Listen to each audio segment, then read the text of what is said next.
नमस्कार। हिंदी साहित्य विषयक व्याख्यान माला के अंतर्गत आपका स्वागत है। आज हम चर्चा कर रहे हैं छायावाद के एक महत्वपूर्ण आधार स्तंभ महाकवि सूर्यकांत त्रिपाठी निराला की काव्य भाषा पर। काव्य भाषा अपने वैशिष्ट्य के कारण अलग से अपनी पहचान बनाती है।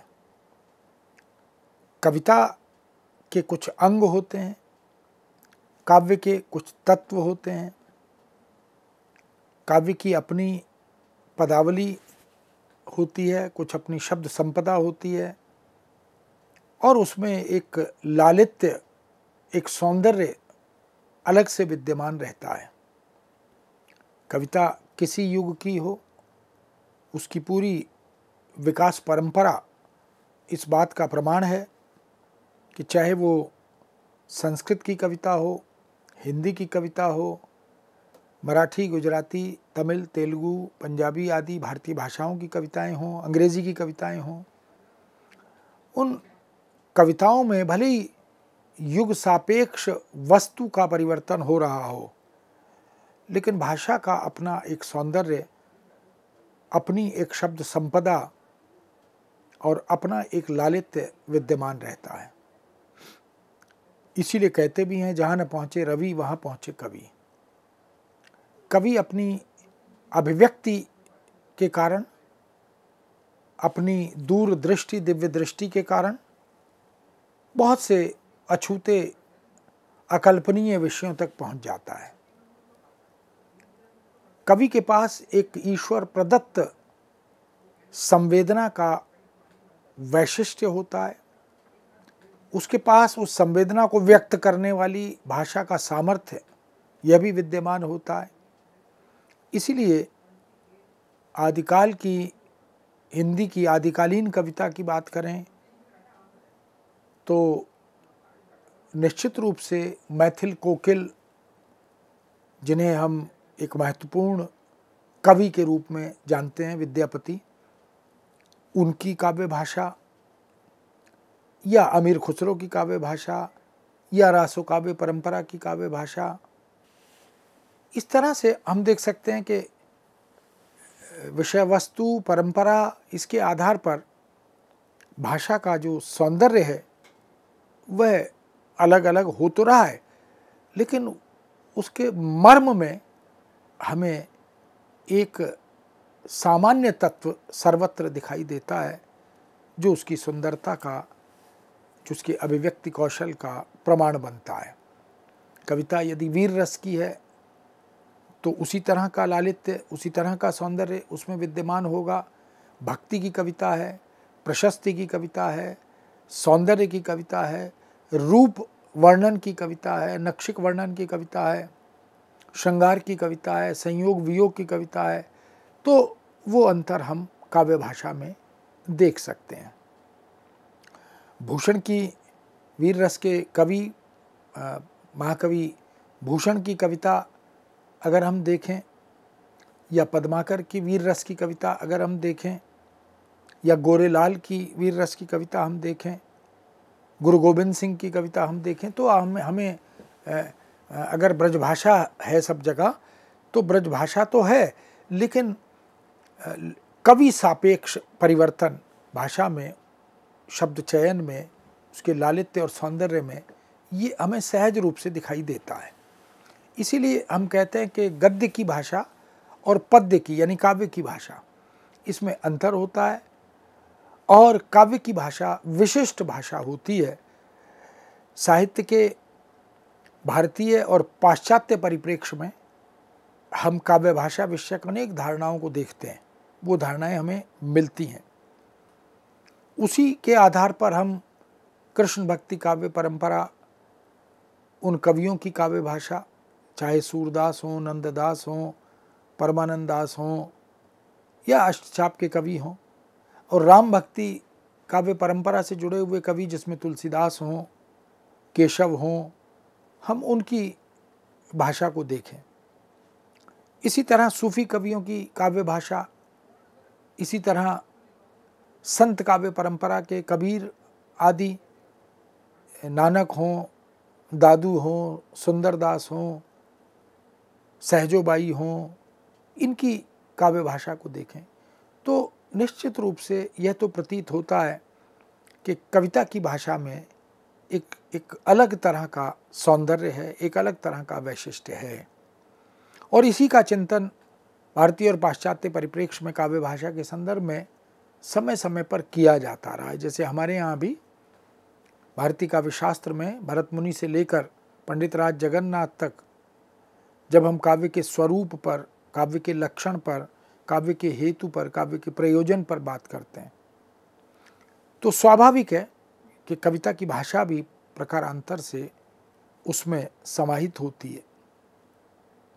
यही कारण है कि ये जो अनेक धारणाएं भारतीय और पाश्चात्य चिंतन परंपरा में विद्यमान हैं, उनके परिप्रेक्ष्य में जब हम देखते हैं तो काव्य भाषा की प्रकृति और प्रक्रिया के संबंध में एक धारणा बड़ी महत्वपूर्ण उभर कर आती है कि चित्रात्मकता काव्य भाषा का केंद्रीय गुण है। यानी कवि जब कविता करता है, काव्य सृजन करता है तो उसमें एक मानसिक चित्र उद्घाटित होता है, उसे उकेरता है, एक बिंब बनता है हमारे मनोमस्तिष्क पर और वो शब्द चित्र जो है ऐसा लगता है जैसे कवि के मंतव्य को वह अभिव्यक्ति दे रहा है। सुमित्रानंदन पंत और आचार्य रामचंद्र शुक्ल ने भी काव्य में चित्रात्मकता के ही महत्व को प्रतिपादित करते हुए काव्य भाषा के वैशिष्ट्य को रेखांकित किया, उद्घाटित किया है। निश्चित रूप से पूरी काव्य परंपरा हिंदी की, संस्कृत की, बंगला, मराठी, गुजराती आदि, पंजाबी आदि की हम देखें तो हम देख सकते हैं कि कवि एक खास तरह की बुनावट शब्दों के माध्यम से कविता में करता है। प्रायः परंपरागत भारतीय काव्यशास्त्र में काव्य की परिभाषा सहित काव्य भाषा का विशद वर्णन तो हमें प्राप्त होता ही है। हिंदी के अपने काव्यशास्त्र की शुरुआत अर्थात रीतिकाल से ही, जिसको हम उत्तर मध्यकाल कहते हैं, काव्य की भाषा कैसी होनी चाहिए इसका विस्तृत वर्णन हमें प्राप्त होता है।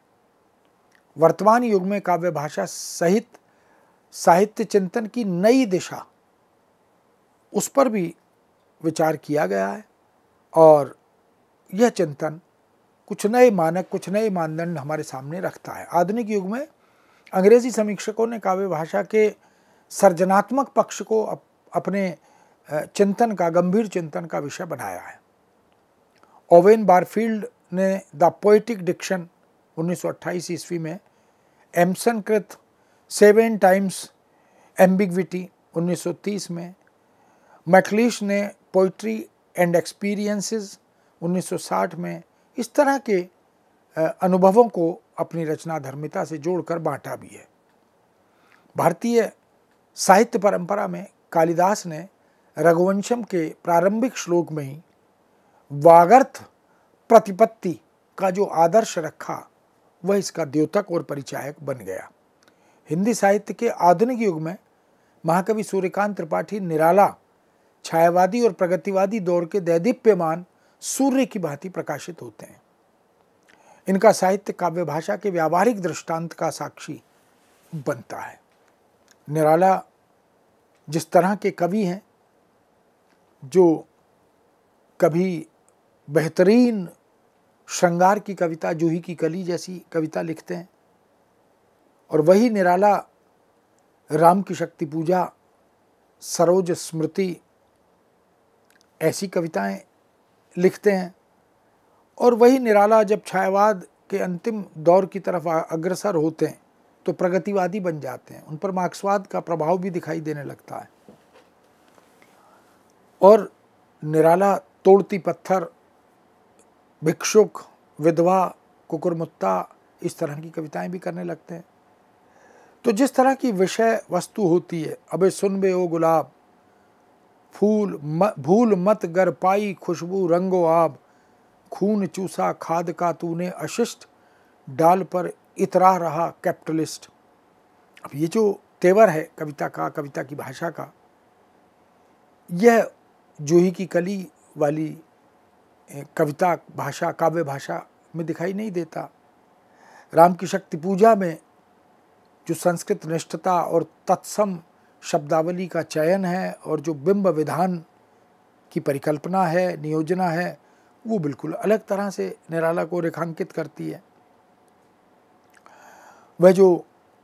वह तोड़ती पत्थर इलाहाबाद के पथ पर कविता हो या भिक्षुक कविता, जो चल रहा लकुटिया टेक, पेट और पीठ दोनों मिलकर हैं एक, मुट्ठी भर दाने को भूख मिटाने को, ये जो भाषा है ये इस बात की द्योतक है कि कवि विषय वस्तु के आधार पर भाषा, शब्द चयन, बिंब विधान, चित्रात्मकता इसको बदलता चलता है। निराला की काव्य भाषा के गत्यात्मक क्रम को उनके साहित्यिक विकास क्रम के अध्ययनों उपरांत प्राप्त किया जा सकता है। वरदे वीणा वादिनी वरदे, ये जो गेयता है, ये जो संगीत है निराला के पास, और निराला के पास यह जो कविता की विषय वस्तु और भावना को ध्यान में रखकर शब्दों के चयन की सूझबूझ है। सरोज स्मृति की कविता की जो भाषा है उसको हम देखें तो लगता है कि निराला वास्तव में निराले कवि हैं। निराला का प्रथम काव्य संग्रह परिमल 1927 की सृजनात्मक अभिव्यक्ति समयुगीन कवियों प्रसाद पंत और महादेवी की तुलना में विशिष्ट प्रतीत होती है। परिमल में भाषा के तत्सम रूप और यमुना के प्रति में लक्षणा प्रधान भाषा के उत्कृष्ट दर्शन, इनको भी हम सहज रूप से देख सकते हैं। परिमल की मौन कविता इस रूप में उत्तम है। बैठ लें कुछ देर आओ एक पथ के पथिक से, बैठ लें कुछ देर आओ एक पथ के पथिक से, प्रिय अंत और अनंत के तम गहन जीवन घेर, बैठ लें कुछ देर। मौन मछु हो जाएं भाषा मूकता की आड़ में, मन सरलता की बाढ़ में जल बिंदु सा बह जाए, सरल अति स्वच्छंद जीवन प्रात के लघुपात से, उत्थान पतनाघात से रह जाए चुप निर्द्वंद। इस तरह की काव्य संवेदना, काव्य का मर्म, उसकी मर्मज्ञता, काव्य की भाषा और शब्दावली का चयन, ये काव्य भाषा के वैशिष्ट्य को रेखांकित करता है। ऐसी कविताओं की भाषा का विश्लेषण किया भी नहीं जा सकता। शाब्दिक अर्थ करने की कोशिश तो अगर हम करें भी तो बहुत सफलता नहीं मिलती, केवल उनके अनुभव में हिस्सा लिया जा सकता है। अनामिका निराला की बड़ी महत्वपूर्ण पुस्तक है। 1937 में यह पुस्तक आई प्रकाशन में। इस संकलन में तत्सम शब्दावली पर आधारित भाषिक सृजनात्मकता के प्रति कवि का झुकाव और आत्मविश्वास अधिक मुखरित हुआ है। यानी शब्दावली तत्सम है और निराला की समस्त कविताओं को देखें, राम की शक्ति पूजा को देख लें, कुकुरमुत्ते की भाषा में और राम की शक्ति पूजा कविता की भाषा में हमें जमीन आसमान का अंतर मिलेगा। तो भाषिक सृजनात्मकता उनके लिए महत्वपूर्ण है। वो क्रिएटिव इमेजिनेशन के साथ, यानी सृजनात्मक कल्पना के साथ भाषा का चयन करते चलते हैं। इसलिए उनमें एक अलग तरह का आत्मविश्वास अभिव्यक्ति कौशल के साथ मुखर होता है। प्रेयसी, रेखा, ऐसी लंबी कविताओं में, प्रणय कविताओं में, क्योंकि निराला प्रेम की कविताएं भी उतने ही अधिकार से लिखते हैं जितने अधिकार से वो सामाजिक विद्रूपताओं के प्रति अपने आक्रोश के माध्यम से लिखते हुए दिखाई देते हैं। चाहे वो भिक्षुक हो, तोड़ती पत्थर हो, विधवा हो, उन तमाम कविताओं में हम कवि को उस तरह की प्रणय कविताओं से अलग पाते हैं। एक धारा प्रवाह रीति से संस्कृत शब्दों का प्रयोग निराला साधिकार करते हैं। घेर अंग अंग को लहरी तरंग वह प्रथम तारुण्य की, ज्योतिर्मयी लता सी हुई मैं तत्काल, घेर निज तरुतम पूर्ण मैं कर चुकी गर्वित गरीयसी, अपने में आज मैं रूप के द्वार पर, मोह की माधुरी कितने ही बार पी, मूर्छित हुए हो प्रिय जागती मैं रही, गह बाह में भरकर संभाला तुम्हें। वास्तव में ये जो चित्र उकेरते हैं निराला, उसमें जूही की कली जैसी कविता में जो एक गदरायापन है, यौवन है, उसकी बात करें, या अणिमा की उसमें संकलित कविताओं की बात करें, मोह की माधुरी जैसे शब्दों के प्रयोग की बात करें, गह बाह में भरकर संभाला तुम्हें, इस तरह की परिकल्पनाओं को देखें तो निराला वास्तव में बिल्कुल अलग, विलक्षण दिखाई देते हैं।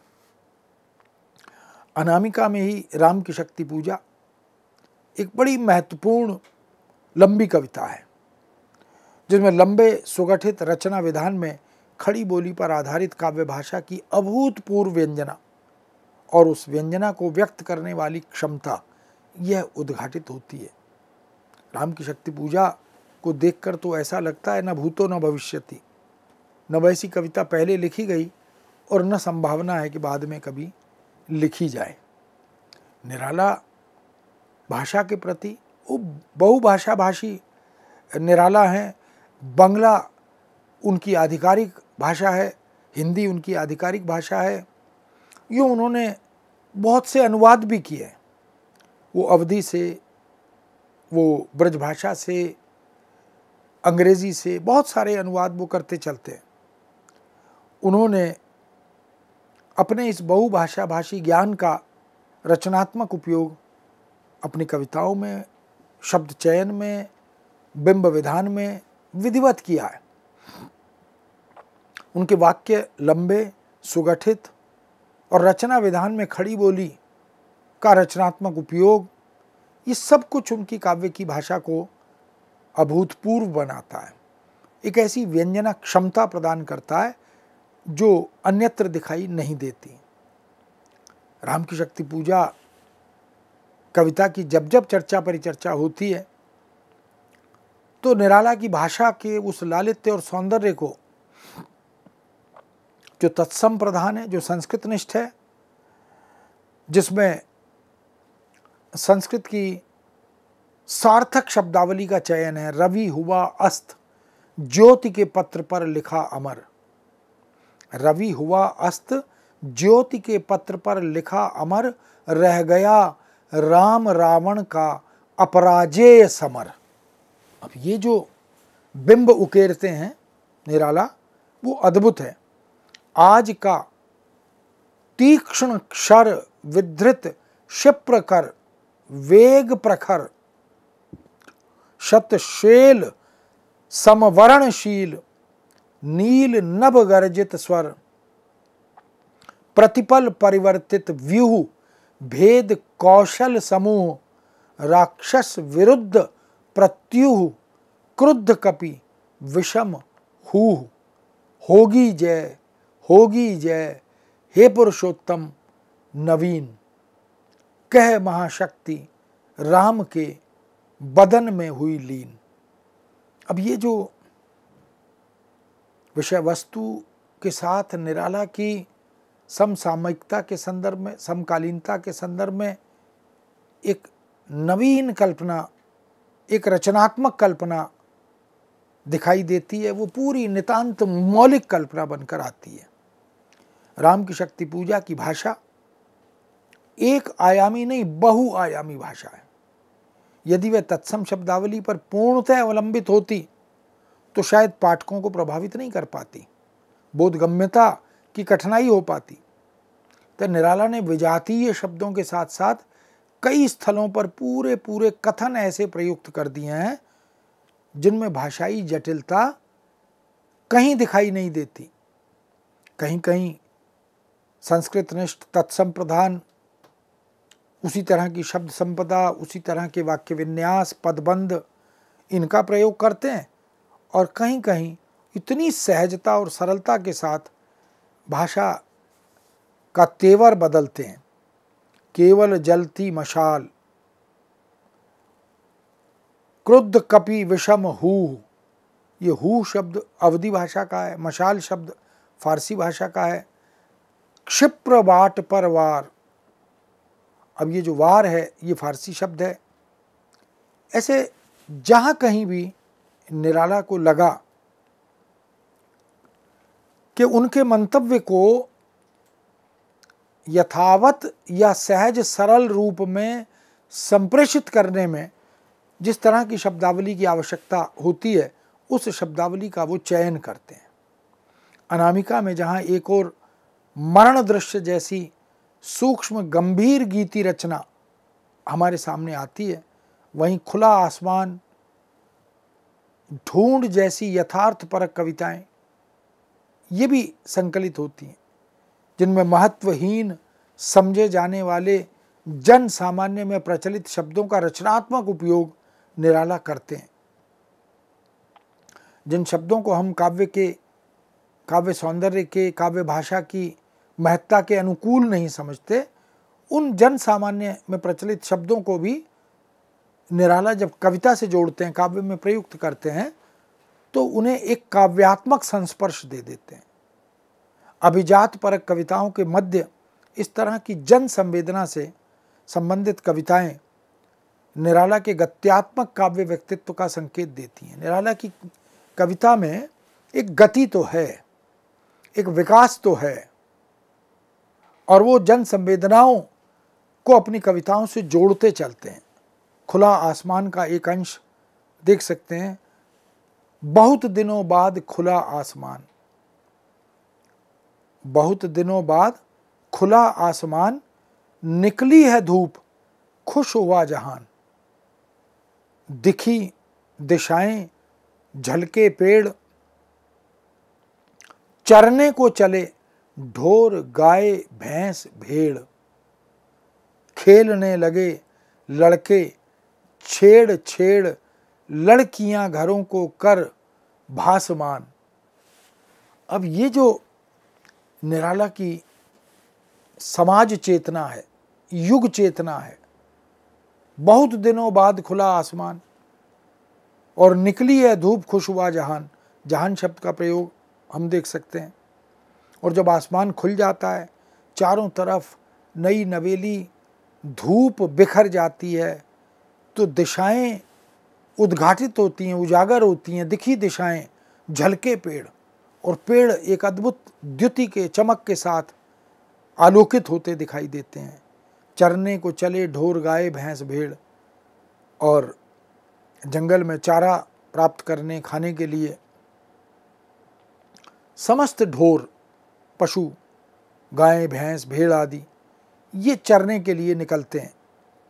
खेलने लगे लड़के छेड़ छेड़, लड़कियां घरों को घर भासमान, पनघट में बड़ी भीड़ हो रही, नहीं ख्याल आज की भीगेगी चूनरी, बातें करती हैं वे सब खड़ी, चलते हैं नैनों के सीधे सीधे बाण। अब पनघट का चित्र भी उकेर दिया, और वहाँ पर पनघट के तट पर खड़ी हुई पनिहारिन, जल लेने के लिए एकत्रित हुई ग्रामीण महिलाएं, और उनका परस्पर जो नेत्रालाप है, नेत्रों से चलने वाले बाण हैं, उन सब का भी चित्र निराला उकेरते चलते हैं। सहज कविता में तो कवि जैसे प्रकारांतर से संवेदना और भाषा की सामान्यता, ऋजुता की ओर निर्देश करता है। सहज सहज पग धर आओ उतर, देखें वे सभी तुम्हें पथ पर, वह जो सिर बोझ लिए आ रहा, वह जो बछड़े को नहला रहा, वह जो बस उसरने बतला रहा, देखूं वे तुम्हें देख जाते भी हैं, ठहर उनके दिल की धड़कन से मिली होगी तस्वीर जो कहीं खिली, देखूं मैं भी वह कुछ भी हिली, तुम्हें देखने पर भीतर भीतर। वास्तव में निराला ने उनका जो समाज बोध है, युग बोध है, वो बड़ा प्रखर है। वो कहीं अतीत के पृष्ठों से ऐतिहासिक और पौराणिक पात्रों को लेकर अग्रसर होते हैं और कहीं समकालीन, समयुगीन व्यवस्था और स्थितियों के परिप्रेक्ष्य में कविता को एक दिशा और धार देते हुए दिखाई देते हैं। मित्रों, इस विषय को यहाँ विराम देते हैं, पुनः आपके समक्ष उपस्थित होंगे।